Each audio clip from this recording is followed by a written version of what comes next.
Hi అండి. నమస్తే. Welcome to Durga Krishna kitchen. జున్ను పాలు లేకపోయినా సరే, అదే టేస్ట్‌తో మనం జున్నును ఇంట్లో ఈజీగా ప్రిపేర్ చేసుకోవచ్చు. నార్మల్‌గా జున్ను పాలనింది మనకి విలేజెస్‌లో ఎక్కువ దొరుకుతా ఉంటుంది కదా!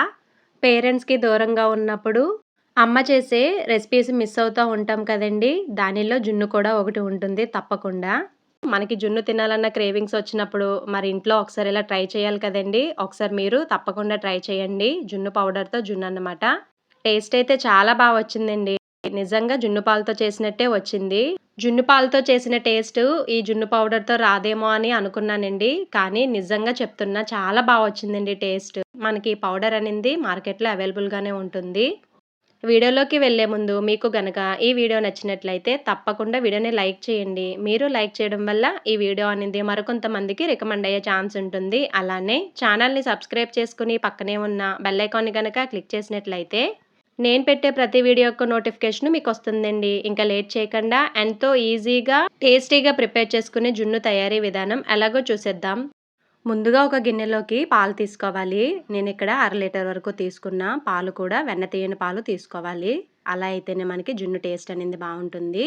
పాలు మొత్తం ఒక గిన్నెలోకి వేసుకొని కొంచెం పాలు వేరే గిన్నెలోకి యాడ్ చేసుకొని పక్కన పెట్టుకోవాలి. ఈ పాలల్లో అసలు వాటర్ అనేది యాడ్ చేయకూడదండి. మీరు వాటర్ యాడ్ చేసేస్తే జున్ను అనేది గడ్డలాగా ఉండదు. అస్సలు బాగోదు టేస్ట్ కూడా. తర్వాత మిక్సీ జార్‌లోకి పీల్ చేసిన ఇలాచీని ఒక 4 వరకు యాడ్ చేసుకోండి. అలానే 1 స్పూన్‌కి కొంచెం తక్కువలో మిరియాలు కూడా యాడ్ చేసుకోవాలి. వీటిని బ్లెండ్ చేసుకొని పక్కన పెట్టుకోవాలి. తర్వాత మళ్ళీ మిక్సీ జార్ తీసుకొని దానిలోకి బాగా దంచిన బెల్లాన్ని 1 కప్ వరకు యాడ్ చేస్తున్నానండి. బెల్లం అనింది పెద్ద ముక్కలు లేకుండా కొంచెం బాగా దంచి మిక్సీ పట్టుకుంటే మనకి పాలల్లో బెల్లం అనింది చాలా త్వరగా కరిగిపోతుంది. ఇలా బ్లెండ్ చేసి పెట్టుకున్న బెల్లాన్ని పక్కన పెట్టుకోవాలి. తర్వాత పాలు తీసుకొని ఆ పాలల్లో ఇలా 1 కప్ బెల్లాన్ని యాడ్ చేసుకొని ముక్కలేమీ లేకుండా బాగా కలుపుకోవాలి. బెల్లం తక్కువ స్వీట్ ఉంటే మీకు 1 కప్ వరకు బెల్లం పడిపోతుందండి హాఫ్ లీటర్ పాలకి. అదే మీకు స్వీట్‌గా ఉన్న బెల్లం గనక తీసుకున్నట్లయితే ముప్పావు కప్పుకి కొంచెం ఎక్కువలో పడుతుంది. మీ టేస్ట్‌కి తగ్గట్టుగా బెల్లాన్ని యాడ్ చేసుకోండి. బెల్లం బాగా కరిగిన తర్వాత పాలను పక్కన పెట్టుకోవాలి. తర్వాత కొద్దిగా పాలు తీసుకున్నాం కదా! దానిలోకి జున్ను పౌడర్‌ని యాడ్ చేసుకోవాలి. నేనిక్కడ కామధేను జున్ను పౌడర్ తీసుకున్నా. ఈ పౌడర్ అనింది మనకి మార్కెట్‌లో అవైలబుల్‌గానే ఉందండి.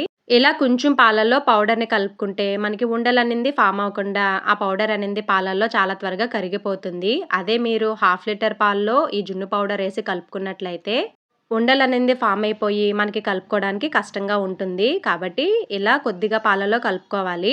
ఇలా కలిపెట్టుకున్న జున్ను పాలను బెల్లం కలిపిన పాలల్లో యాడ్ చేసుకొని ఒకసారి మొత్తం పాలను బాగా కలుపుకొని ఒకసారి టేస్ట్ అనేది చెక్ చేసుకోండి స్వీట్‌నెస్ అనింది. తర్వాత ఈ పాలను ఫిల్టర్ చేసుకోవాలి. ఇలా ఫిల్టర్ చేసుకోవడం వల్ల బెల్లంలో మనకి అప్పుడప్పుడు చిన్ని రాళ్ళు, ఇసుక టైపు తగులుతా ఉంటాయి కదా! అవన్నీ ఫిల్టర్ అయిపోతాయన్నమాట. పంచదారతో కంటే బెల్లంతో చేసిన జున్ను టేస్ట్ అనేది చాలా బావుంటుందండి. ఒకసారి ట్రై చేయండి.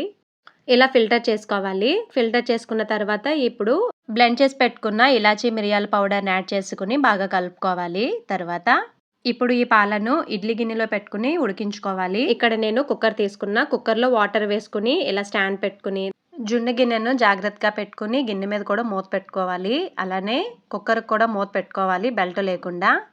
స్టవ్ హైలో పెట్టుకుని ఒక 5 నిమిషాలు ఉడికించుకోవాలి. 5 నిమిషాల తర్వాత మనకి వాటర్ అనేది మరగడం స్టార్ట్ అవుతుంది కదండీ! అలాంటి టైంలో స్టవ్ మీడియంలో పెట్టుకుని ఒక 20-25 నిమిషాల వరకు మనం వీటిని ఉడికించుకోవాలి. మీరు వెడల్పు గిన్నె తీసుకున్నారనుకోండి, మీకు జున్ను త్వరగానే ఉడికిపోతుంది. నేను కొంచెం లోతు ఎక్కువ ఉన్న గిన్నె తీసుకున్నాను కాబట్టి నాకిక్కడ ఇంత టైం తీసుకుంది. నేను 25 నిమిషాల తర్వాత చెక్ చేస్తున్నా. చూడండి. ఇలా చెక్ చేస్తున్నప్పుడు చాక్ అనేది నీట్‌గా వచ్చేస్తే మనకిది ఉడికిపోయినట్టు. లేదా చాకుకి లాస్ట్‌లో మనకి పాలులాగా అంటుకుంటే కనుక ఇంకొక 5-10 నిమిషాల వరకు ఉడికించుకోవాలి. ఇది ఉడికిపోయిందండి. స్టవ్ ఆఫ్ చేసుకొని ఆ గిన్నెను దానిలోనే వదిలేసి చల్లారనివ్వండి. దానిలోంచి తీయొద్దు. ఇలా జున్ను గిన్నెను బాగా చల్లారిపోయిన తర్వాత ఫ్రిడ్జ్‌లో పెట్టుకోవాలి. ఒక 2-3 గంటల పాటు. లేదా మీరు రాత్రి ఫ్రిడ్జ్‌లో పెట్టేసుకొని మార్నింగ్‌కి తీసుకున్నా కూడా చాలా బావుంటుంది. నేను నైట్ పెట్టేసానండి ఫ్రిడ్జ్‌లో. ఇది మార్నింగ్ అన్నమాట. జున్ను గిన్నెను తీసుకొని పక్కన పెట్టుకోవాలి ఒక అరగంట. తర్వాత ఒక గిన్నెలో వాటర్ తీసుకొని ఒక 20 నిమిషాలు ఆ గిన్నెలో ఈ జున్ను గిన్నెను పెట్టేసుకుంటే కనుక మనకి జున్ను అనేది బయటికి ఈజీగా వచ్చేస్తుంది. 20 నిమిషాల తర్వాతండి ఇలా సైడ్స్‌ని చాక్‌తో ఇలా కదుపుకొని జాగ్రత్తగా ప్లేట్ బోర్లించి ఇలా జున్ను గిన్నెను ట్యాప్ చేసినట్లయితే జున్ను అనేది ఈజీగా బయటకొచ్చేస్తుంది. అంతేనండి, రెడీ అయిపోయింది. ఎంతో టేస్టీగా ఉండే జున్ను. టేస్ట్ అయితే భలే వచ్చిందండి. మనకి జున్ను పాలు కూడా అవసరం లేదు. చాలా వచ్చింది టేస్టు.